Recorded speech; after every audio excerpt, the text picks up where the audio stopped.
अपमत्तो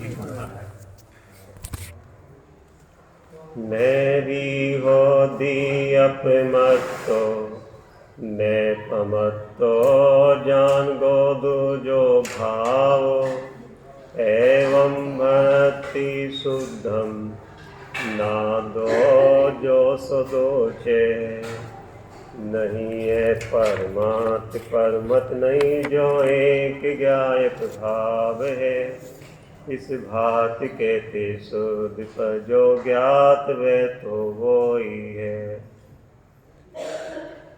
जो एक ज्ञायक भाव है, ज्ञात होता हुआ भाव, अर्थात पति समय जो अपनी उपस्थिति दर्शा रहा है, अपनी सत्ता बता रहा है, जो एक ज्ञायक भाव है,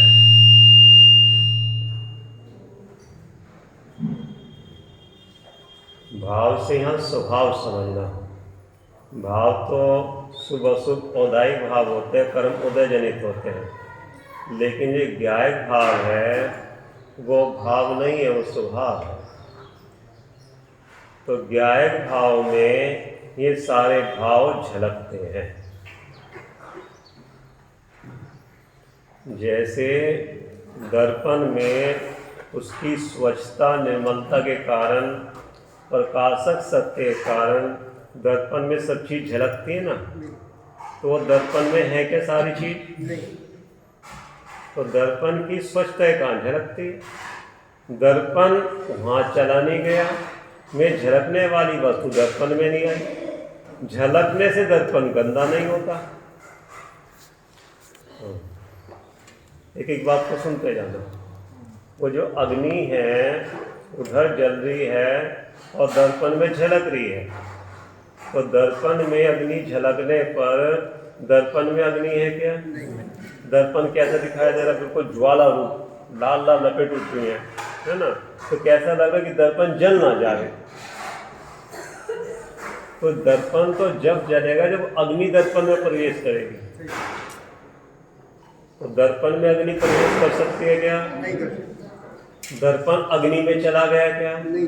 वहीं रहते हुए दर्पण अपने वहीं अस्तित्व में रहते हुए, अपनी सत्ता में रहते हुए वो उसका प्रतिबिंब झलकता है। ठीक है ना? तो दर्पण प्रभावित होता है क्या अग्नि के झलकने से? नहीं। सुनते रहो भैया। अब दर्पण में कीचड़ झलक रही है तो दर्पण गंदा दिखाई दे रहा है, तो दर्पण में कीचड़ है क्या? नहीं। या दर्पण कीचड़ में चला गया है क्या?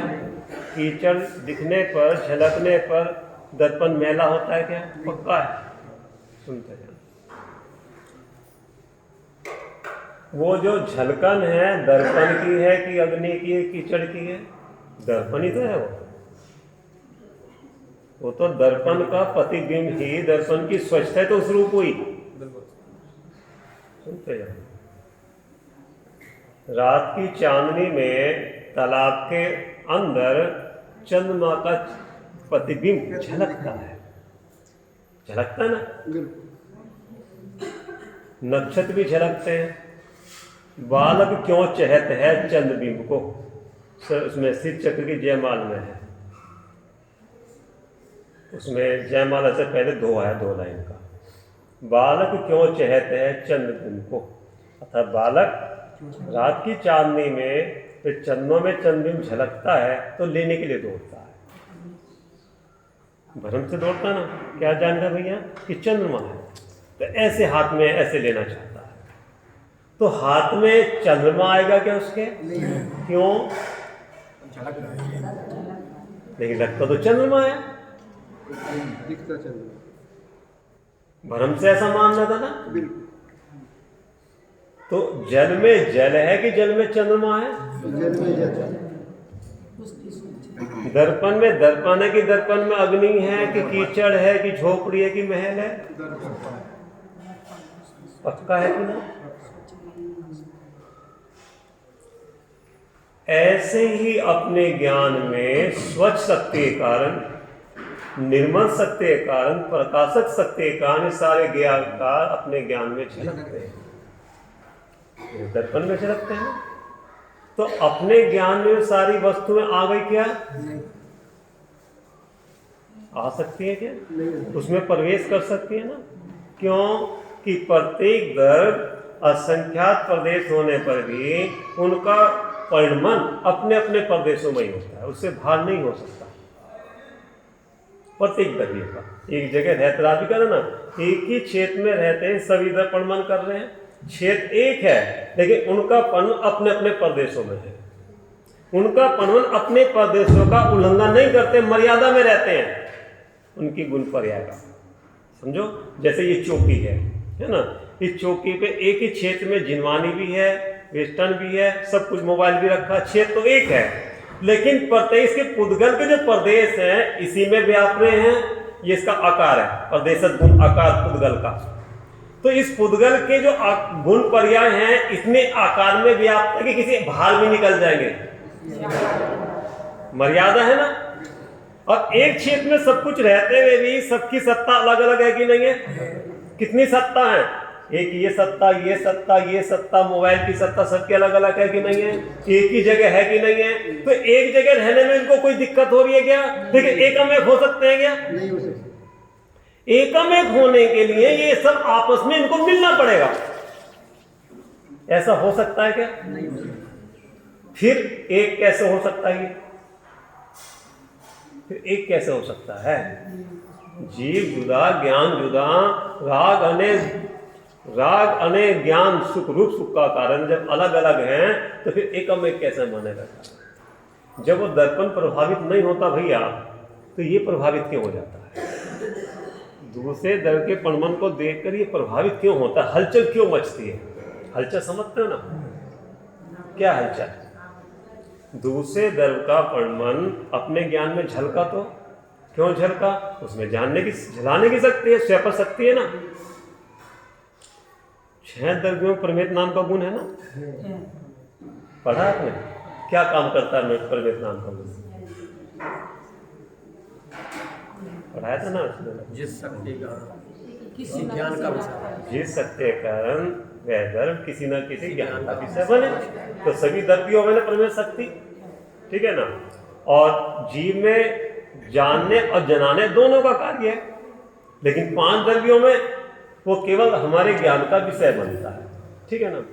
तो ये सारा द्रव्य हमारे ज्ञान में विषय बना, लेकिन ज्ञान में आ तो नहीं गया, क्योंकि उसका है ना झलकाने का कार्य, स्वयं शक्ति है ना, जानने का भी कार्य है, जनाना का भी कार्य है, लेकिन मानने का भी कार्य है कि उसमें मानने की भी शक्ति है कि कोई और? बोलो भैया, इधर देखो, या तो अपने में देखो या उधर देखो, नीचे मत देखो। शक्ति है ना, काय की शक्ति? हमारे ज्ञान में उसका गिर बनता है। तो जानने देखने की शक्ति है ना, स्वयं शक्ति है ना ज्ञान में, या कुछ मानने की भी शक्ति है? जानने। ये मानना पना कहाँ से आ रहा है? पॉइंट लिखते जाओ। जब जानने देखने की शक्ति है, जानना देखना अपना कार्य कर रहा है ज्ञान, और इसके अलावा कुछ काम कर ही नहीं सकता, तो उसका अधिकार ही नहीं कुछ काम करने का। जब कारण ही नहीं है कुछ काम करने का, तो कार्य कह सकता है? कर सकता है क्या? नहीं कर सकता। अपने ज्ञान से जवाब देना और अपने से उत्तर लेना। जब ज्ञान जानने देखने का काम कर रहा है और कुछ उसे काम आता नहीं करना, क्योंकि जिंदा वो कार्य नहीं है, शक्ति नहीं है, तो दूसरा काम कैसे कर सकता है? तो ये दूसरा काम कहां से हो रहा है? ये जानने देखने के अलावा ये और अतिरिक्त काम कहां से हो रहा है? ये क्या अतिरिक्त बोलो भैया? ये करा, ये करा, ये करा, मैंने ये रखा, मैंने उठाया, मैंने धोया, मैंने साफ करा, मैंने पोंछा, मैंने सुखाया, ये अलग से काम किसका हो रहा है?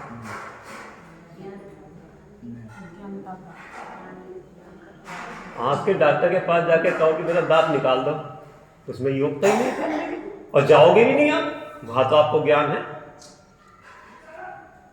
आँख के डॉक्टर के पास जाके, डॉक्टर साहब जरा मेरा दांत बोलो दुख रहा, कीड़ा लग गया, इंजेक्शन लगा देगा क्या? नहीं। क्यों? उसमें योग्यता ही नहीं। जो उसकी योग्यता वही तो करेगा, और आप जबरदस्ती कराना चाहो तो नहीं करेगा। दांत के डॉक्टर के पास आंख दिखाने जाओ तो, जब आपको वहां इतना ज्ञान है, समझ कि जो उसका विशेषांक है वो इसका कार्य करेगा। तो ज्ञान का विशेष है, ज्ञान की विशेषता क्या है? असाधन गुण। साधन गुण तो सभी द्रव्यों में है ना, अस्तित्व वस्तु द्वैत प्रवृत्त अगुलगु प्रदेशक। लेकिन असाधन गुण किसमें है? चैतन्य चमत्कार जो वस्तु एक ज्ञान भाव है उसमें असाधन गुण है। वो स्वयं को भी जानता है, अन्य को भी जानता है, लेकिन पर को जानकर ज्ञाता रहता है, पर का वेदन नहीं करता, पर को केवल जानता है। पर को जानता है तो पर को भिन्न होके जानता है, पर से अभिन्न होके जानता है। पर को देखता जानता है तो अभिन्न हो जाता है कि भिन्न होके ही जानता है? बोलो, अगर अभिन्न हो जाएगा तो एक हो जाएगा, फिर चेतन जड़ हो जाएगा, जड़ चेतन हो जाएगा। बात समझ में आ रही? तो फिर ये प्रभावित क्यों होता है? क्यों प्रभावित हो जाते हो? ये राहुल है ना, बहुत गंदे हैं, अपने आप को बहुत मनिष्ठा समझते हैं, बहुत मेरी पहचान हो गई ना प्रभावित। ये कहते ही प्रभावित हुए ना, राहुल जी की जान पहचान बहुत है, सुनते ही प्रभावित हो गए ना, हलचल मची ना।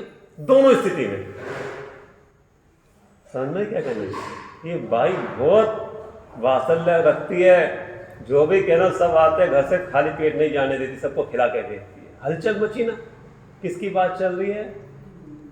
मेरी चल रही है क्या? एकदम इश्क राग उत्पन्न हो गया।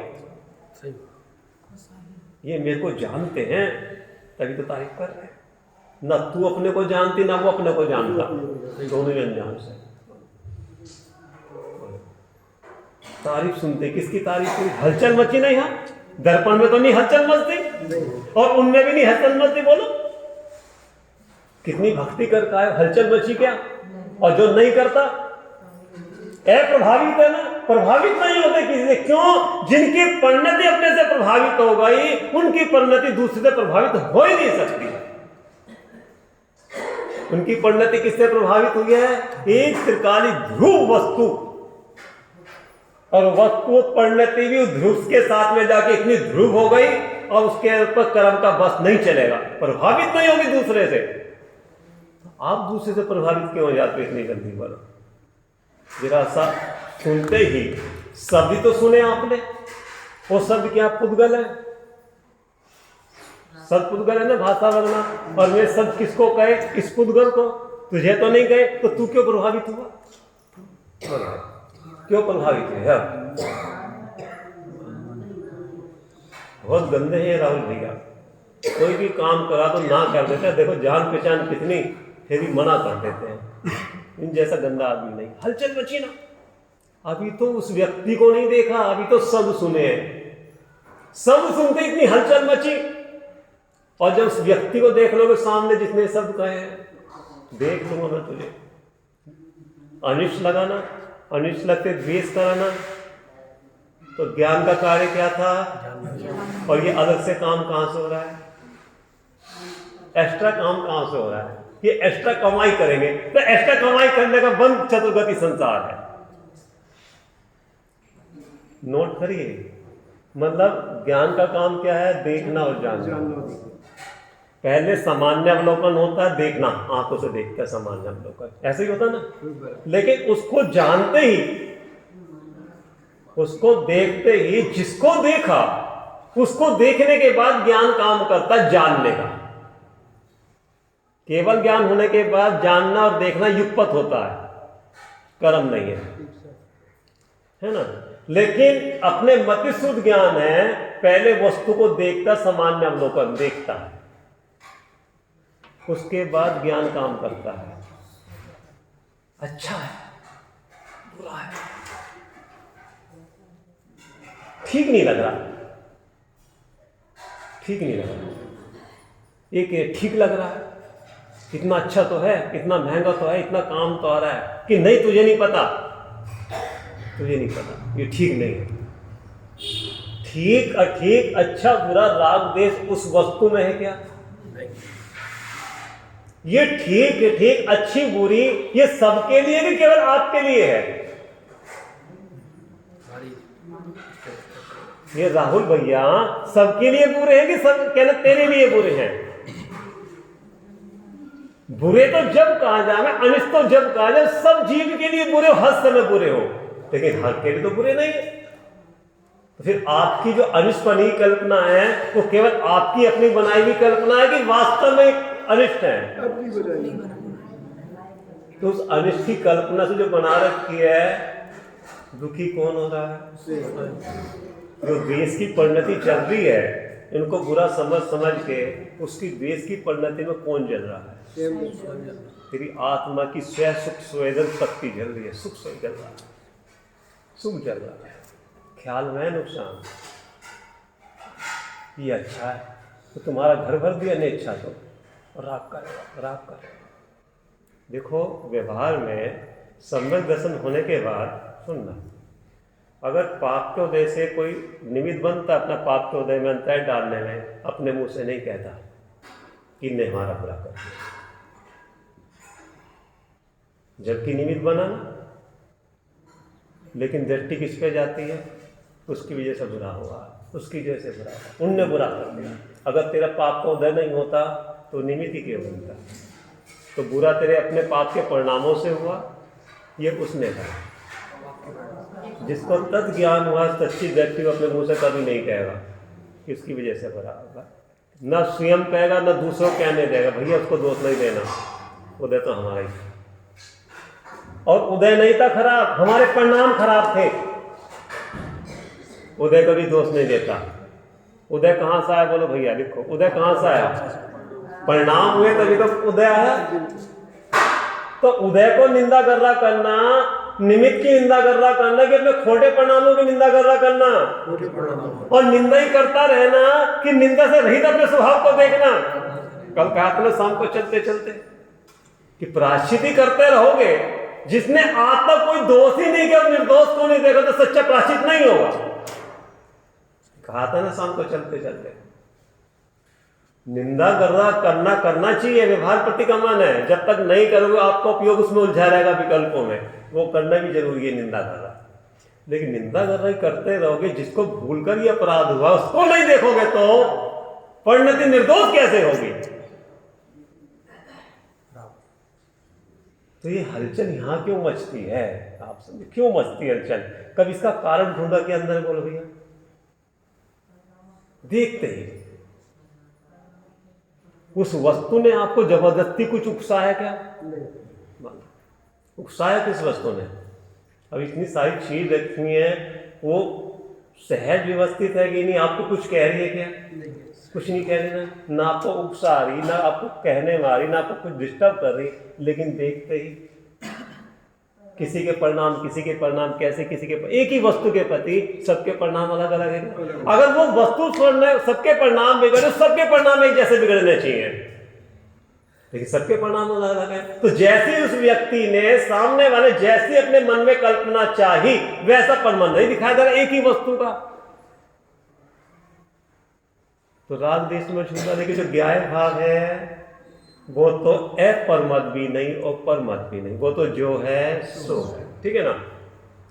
तो अपरमत दशा उसको बोलते हैं जब राग देश से छूटकर परिणति शुद्धोपयोग रूप होती है, और परिणति में अतीन्द्रिय आनंद का जो रस उत्पन्न होता है, उसका नाम अपरमत दशा, स्वभाव की दशा, निज घर की दशा, शांत दशा, निर्भय दशा।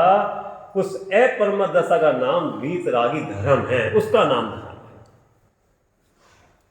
वो धर्म स्वभाव के आश्रय से प्रकट होता है, स्वभाव के आश्रय से मार खुलता, वो मार खुला चौथा स्थान में जब वीतराग परिणति प्रकट हुई, राग देश का भाव करके, आप समझना, और राग देश के साथ में मिथ्यात्व का भाव करके, वो अपरमत दशा है।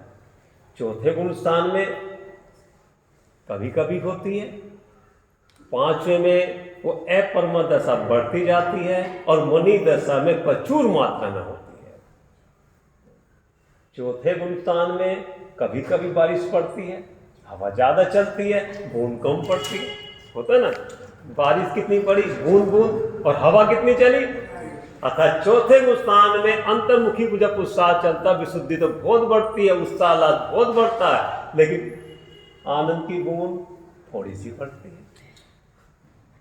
पांचवें गुण स्थान में बूंद की मात्रा बढ़ गई, हवा अब कम चलती है, क्योंकि वहां अशुभ के निमित्त अशुभ की क्रिया का त्याग हुआ बुद्धिपूर्वक। मिथ्यात अनंतान बनने के साथ दूसरी चौकड़ी जो कसाई की है अप्रत्यान बनने के बाद मान मानो भी गया, अंदर की स्टिंग और मजबूत हुई।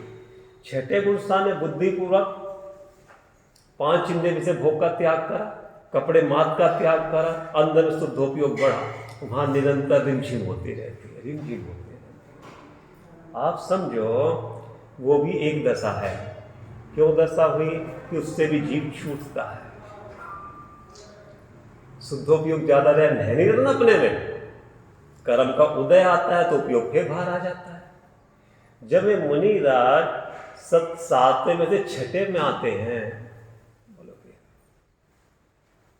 विचार करो, कोई व्यक्ति भैया एसी में बैठा हो और गर्मी में लू में आना पड़े, कैसा लगेगा?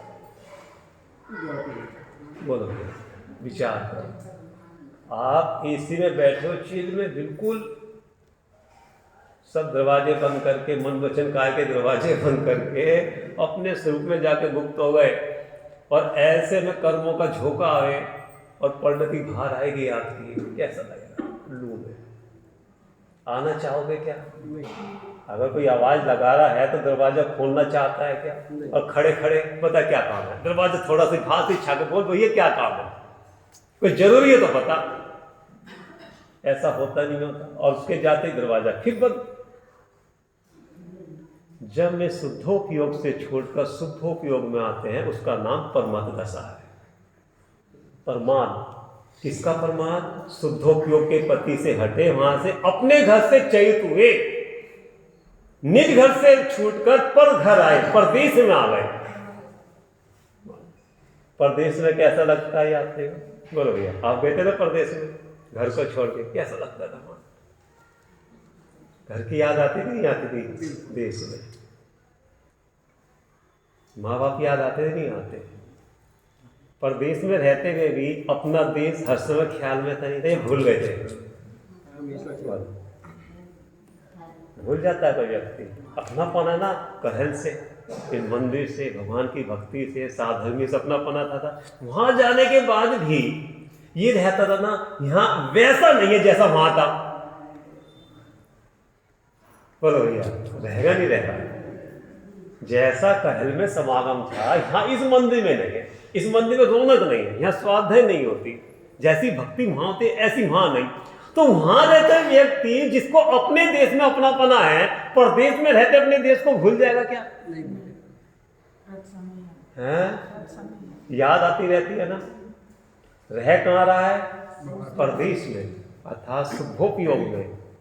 और याद किसकी आती है? बोलो कैसा लगता होगा उन्हें? जैसे मछली पानी की बिना तड़पती है, तुम बिन में व्याकुल भयो जैसे जल रंगी। कैसे मछली तड़पती है पानी के बिना? तो पानी उसका जीवन है। ऐसा राग देश से छोड़कर अहिंसक जो परिणति प्रकट हुई है, इस आत्मा का वो आनंद है, खुराक है, भोजन है। वो यही कहा था ना आपको, महीना 15 पहले इनको फोन करते रह के परेशान करते रहते हैं, महीना 15 में फोन करके। हमने उनसे पूछा, इनका टाइम नहीं। हमने कहा जब शरीर के लिए भी टाइम निकालते ना, अंथों के लिए, कितना भी ग्राहक हो, अंथों जब समय का आता है भोजन करने का, तो समय निकाल कर भोजन कर लेते हो ना। शरीर को भोजन देते नहीं देते? तो आत्मा को भोजन क्यों नहीं देते समय निकाल के? ये निराकुलता, सहजता, शांति आत्मा का भोजन है कि नहीं? तो जब शरीर के लिए भोजन देते हो 3 टाइम 2 टाइम, अब वो हर समय करते रहते होंगे। जब मौका मिला खा लिया, काम करने लग रहे।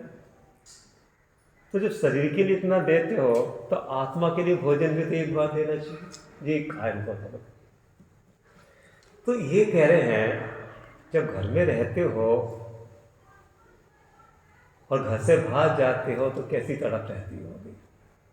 अपनापना मिलता है बाहर प्रदेश में जाके, तभी तो याद आती है अपने से, और फिर लौट के आते हो जल्दी। और डोर बंधी है ना आपकी अपने की। आप समझ तो छठे गुण स्थान में परम दशा में आते हैं, तो परम दशा में विषय कसाय की परिणति नहीं होती है उनकी। सामायिक स्तुति वंदना, प्रतिक्रमण, प्रत्याख्यान, कायसक, ऐसी 60 क्रिया मुनिराज की उनकी आवश्यक, इनको 6 आवश्यक बोला। जैसे गृहस्थी के आवश्यक होते हैं ना 6, बताओ कौन से आवश्यक 6 गृहस्थी के? आवश्यक गृहस्थी के करने योग्य हैं, दिने दिने रोज करें आप सुन। क्योंकि गृहस्थी का जो सारा उपयोग है पाप में आरंभ में जाता है, उस पाप आरंभ में जो पाप हुआ उससे बचाने के लिए शुभोपयोग के करना चाहिए आपको, आवश्यक करना है, मजबूरी नहीं है, आवश्यक है।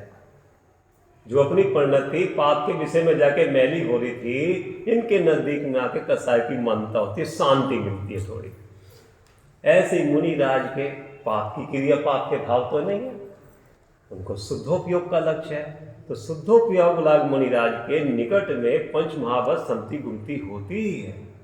धागा मात नहीं होता, धागे का त्याग कर दे फिर कपड़ा रखने का भाव नहीं होता, मुनि दशा नहीं है उनकी, आप समझे। कपड़े का त्याग कर दिया लेकिन कपड़े रखने के भाव है, मुनिपना नहीं है। ध्येय मात परिग्रह उनको, केवल ध्येय मात, उसको भी परिग्रह समझते हैं। उस परिग्रह से राग करे तो परिग्रह है, वो उपकरण है। शरीर भी उपकरण है, काय का उपकरण है, रत्नंतरे का उपकरण है। जैसे पीछी संयम का उपकरण है परिमार्जन करने के लिए, कमंडल सोच का उपकरण है, ऐसे शरीर रत्नंतरे का उपकरण है। लेकिन उस शरीर से अगर राग करे तो, पीछी से सफाई करे तो, हवा करे तो वो परिग्रह है, आप समझना। हवा करे, सफाई करे और कमंडल से नहावे तो परिग्रह है, समझना। मुंह धोवे, मुंह नहीं धोते, राग है। केवल सोच के समय केवल हाथ को धोते हैं, इसके अलावा शरीर में पानी नहीं लगाते। नाक में मक्खी बैठे उड़ाते नहीं अपने हाथ से, आंखों में ढीढ़ आ जाके हाथ, राग है। केवल राग कितना है, जब उपयोग शुद्धोपयोग में नहीं आता तो वो उपयोग भगवान के चरणों में आता, ये राग है। स्तुति वंदना, हे चंद्रनाथ प्रभु, आप तो जो विभानिक देव के जो चंद्रमा है, आप तो उसके भी नाथ हो। चंद्रनाथ आ ना, तो चंद्रमा ने जो विभानिक देव है, ज्योतिष देव है, और जो सूरज चंद्रमा है, आप तो उसके भी नाथ हो। लेकिन वो चंद्रमा की जो शीतलता है वो तो थोड़ी देर के लिए है, थोड़ी देर के लिए ना। लोग कहते चंद्रमा शीतल है, शीतल है, ठंडक होती है, लेकिन वो ठंडक किसको करती है? शरीर को। लेकिन हे चंद्र प्रभु भगवान, आपकी देह से इतनी शीतलता आती है कि देखने वालों का चित्त शांत हो जाता है जो आपके दर्शन करता है। तो शीतल देह में वो शीतल स्वरूप भगवान आत्मा विराजता होगा, उसमें कितनी शीतलता होगी। ऐसी भक्ति करते हैं बैठ करके, जैसे भोरा कमल के ऊपर मंडराता रहता हर समय, ऐसे वीतरागी मुनिराजों की परिणति भगवान के चरणों के कमल में मंडराती रहती है, भान नहीं जाती, गुंजायमान करती रहती है। वो लोग अपने चित्त को उनकी भक्ति से भिगोते रहते हैं, भिगोते रहते हैं। वो चंद्रमा तो उसका निमित्त पाकर चंद्रकांत मणि होती है वो, तो रात को चंद्रकांत मणि को चंद्रमा के सामने रख दो, है ना पंडित साहब, ऐसा ना, तो पानी निकलने लगता है उसका निमित्त पाकर। चंद्रकांत मणि भी ठंडी है और चंद्रमा भी ठंडा है, तो ऐसा निमित्त नैमित्तिक संबंध बनता है कि उसमें से पानी निकलने लगता है। लेकिन जड़ में से जड़ी पानी निकला, चंद्रकांत मणि भी जड़ है और चंद्रमा भी जड़ है, विमान है ना चंद्रमा, उसमें क्या अचंबा है। लेकिन हे प्रभु चंद्रनाथ प्रभु, आपका निमित्त पाकर तो भव्य रूपी कुमंद खिल जाते हैं, उनमें अतिंद्य आनंद का पानी, अतिंद्य आनंद सुख बहने लगता है। चंद्रकांत मणि से अगर पानी निकल जाए तो इसमें अचंबा क्या है। लेकिन आपकी भक्ति के पश्चात से तो भव्य रूपी जीव का मिथ्या गल जाता है और अतिंद्य आनंद बरसता उसकी परिणति में। जब शुद्धोपयोग में नहीं रहते तो शुभोपयोग में आते हैं, पाप में नहीं जाते भैया। वो परमा दशा पाप वाली दशा नहीं है, विषय कसाय वाली। चार कथा ना, भी कथा बैठ के, भी कथा करता बैठ के। ये तो कहते हैं रोज, आपको रोज ही तो कह रहे हैं भी कथा मत करो, राज कथा, भोजन कथा, परी की कथा ये मत करो, तत्का विचार करो। आपस में पूछो क्या पढ़ा, क्या सुना, पंडित जी ने रात क्या कहा था, प्रवचन में क्या था, तूने क्या समझा और बात क्या समझ में आई, कुछ तत्व विचार चल रहा नहीं चल रहा, आपस में करती हो बात। अगर आपस में अगर आप मिलती हो जीने में, कोने में, मंदिर के गेट पे, क्या बात करती हो, क्या बात करते हो? अगर धर्म की बात कर रहे हो, स्वाध्याय में कल आता क्या चर्चा करो तो अच्छी बात है। जब अंदर में चलेगा तो सब जगह चलेगा, वो तो ठीक है। तो यहां ही कह रहे हैं जब शुद्धोपयोग नहीं होता शुभोपयोग होता है, लेकिन शुभोपयोग में परदेश है, परदेश है। ये हमारा देश नहीं है। बोलो देश है क्या? भले सैलरी अच्छी मिल रही हो, सुविधा अच्छी हो, लेकिन जहां हमारे माँ बाप नहीं, हमारे पिता नहीं है, हमारी माता नहीं है, क्या कह रहे हैं? दर्शन नहीं होते वहां और दर्शन के लिए मंदिर दूर हो, कितनी याद आती हुई अपनों की। बोलो भैया। सैलरी के आगे सब छोड़ देता, माँ बाप भी छोड़ देते और कुछ माँ बाप नहीं दिखते, सुविधा सुविधा, माँ बाप को भी कह रहे सुविधा, और एक दिन बच्चा वही रह जाएगा तुम्हारा। फिर बच्चों को याद करता है, फोन करता है ना कि आ जाओ, बीमार है, छुट्टी नहीं मिल रही, कि तनख्वाह भिजवा दे क्या? अब बोलो, तो तनख्वाह भिजवा देगा तो तनख्वाह से जो ममत्वपना है बालक के प्रति, उसकी पूर्ति हो जाएगी तनख्वाह से? कि तनख्वाह भिजवा दे, पर तनख्वाह काम आएगी जो प्रेम है बालक का माँ से, बालक का माँ बेटे का मालक से, उस प्रेम की पूर्ति तनख्वाह से हो सकती है क्या? लेकिन घर खाली कर रखे हैं, तो वो घर खाली होंगे तो ये घर भी खाली हो जाएंगे। विचार सब जगह ये हाल है, और मुमुक्षु में ज्यादा है। माँ बाप से प्रेम तनख्वाह से। तो यहाँ ही कह रहे हैं जब शुद्धोपयोग नहीं होता तो शुद्धोपयोग होता है। सुनो, अब 10 मिनट हो ले रहे, आप सुनो भैया, गंभीर होकर सुनो। उनको शुद्धोपयोग से छूटते हैं तो दुख होता शुद्धोपयोग में आने पर। लक्ष्य नहीं है शुद्धोपयोग में आने का, लक्ष्य तो स्वभाव नहीं है अपने सुख को पीने का। जानते हैं मेरा काम नहीं है, मेरा कार्य नहीं है, फिर सुख में लग रहा हूं, मेरा कार्य तो एक अपने सुख को पीना ही है। आप समझो। और जो इनके चरणों में बैठ के भक्ति कर रहे हैं, अब भी स्वाद किसका आ रहा है? उसी का। किसका? जिसका स्वाद लेके आए। सामने भगवान को देख रहे हैं और दृष्टि अपने भगवान पे लगी हुई है। बोला राहुल भैया, सामने प्रत्यक्ष में क्या है? भगवान जो पर्याय में प्रकट हुए हैं, और अंदर में भगवान पे दृष्टि पड़ी और प्रकट है।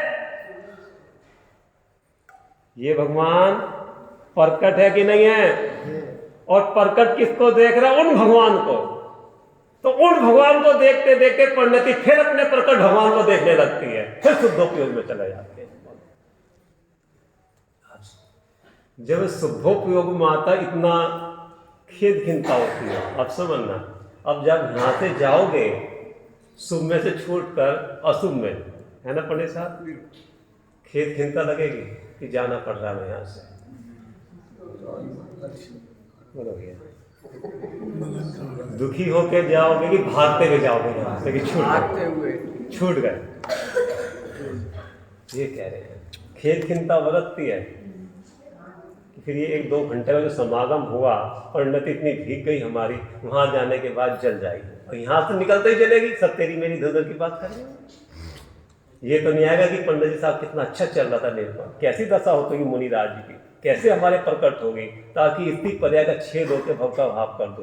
बोलो यहाँ जाने के बाद ऐसी चर्चा होगी कि आपस में वो परिणति यहां से निकलते ही चल जाएगी, वो जो थोड़ी भीगी थी।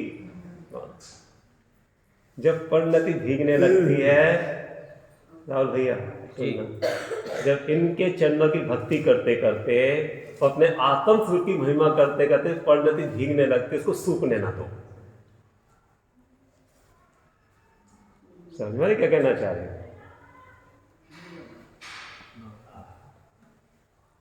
योगेश भैया, जब परिणति भीगती है तो उसे भिगोते रहो, उसे सूखने ना दो।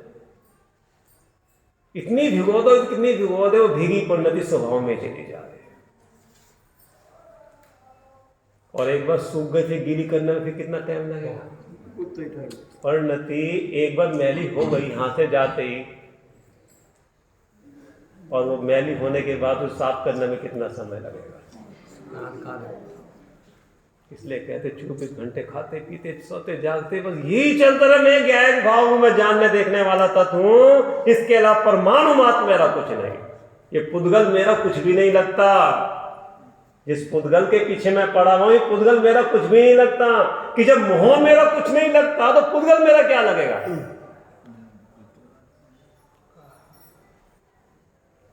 कैसी दशा होती होगी वो झूमने वाले। वो परिणति बार बार दौड़ती अपने स्वभाव की तरफ। सुचिद्रूप अशरीरी लखे, निज को सदा निज में, संभाव की धारा बहे मुनिवर के अंतर में। है पावन अंतरंग जिनका, है बहिरंग भी सहज पावन। धन्य मुनिराज की समता, धन्य मुनिराज का जीवन। धन्य मुनिराज की स्थिरता, प्रचुर बरते स्वसंवेदन। कैसी दशा है बोलो? जो भार की समता की जो दशा है ना, राग देश से रहित, शत्रु आवे तो भी समता, धर्म वृद्धि हो। बोलो, कोई भाले मार रहे हैं, कोई गाली मार रहे हैं, कोई बांध रहे हैं, तब भी धर्म वृद्धि हो। और कोई अर्घ उतार रहे हैं, तब भी धर्म वृद्धि हो। दोनों को एक जैसा भाव हो। तो ये जो भरंग में जो समता दशे, समता भैर्यम की परिणति में, इसका कारण कहां है? अंतरंग में इतनी समता प्रकट हुई तो भार में हुई ना। कैसी दशा उनकी भार में? बोलो, कैसी दशा है? राग देश उत्पन्न नहीं होते। जब राग देश से परिणति भीगती है बार बार, समता समाधि स्वरूपा चंद जब बार बार अंदर में होता है, तो राग देश उत्पन्न होंगे क्या? शत्रु मित्र दिखाई देंगे क्या? शत्रु मित्र कब तक दिखाई देते हैं? जब शरीर दिखाई देगा। शरीर दिखाई देगा, शत्रु मित्र दिखाई देंगे। और जब अपने ज्ञान शरीर देखते बोलो, शत्रु मित्र वास्तव में तो कोई भी नहीं है। जो मेरी आत्मा का हनन करे, मेरे उपयोग को खराब करे, वास्तव में वही मेरा शत्रु है। और मित्र तो मेरा वही है जो ज्ञान के द्वारा बार बार अज्ञान को हरे, वास्तव में वही मेरा मित्र है। इसलिए अपने उपयोग को बहुत निर्मल रखकर भगवान की उपासना भक्ति करते हुए अपनी परिणति को भिगो, और भीगने के बाद तत्काभ्यास करो। मैली परिणति में तत्काभ्यास तो भी नहीं होगा, भगवान की भक्ति भी नहीं होगी। इसलिए भगवान की चरणों को नहीं छोड़ो। जैसे भौरा नहीं छोड़ता कमल को, ऐसे भले ही भगवान से विदय हो जाए, लेकिन वहाँ जाने के बाद भी अपनों की याद रहती है ना, तो वहाँ जाने के बाद भी अपने याद में रहे, ख्याल में रहे। जितनी बार भी ख्याल में रहोगे, परिणाम मंद हो जाएंगे ना। इसलिए समय को सार्थक करो, जीवन को सार्थक करो। विचार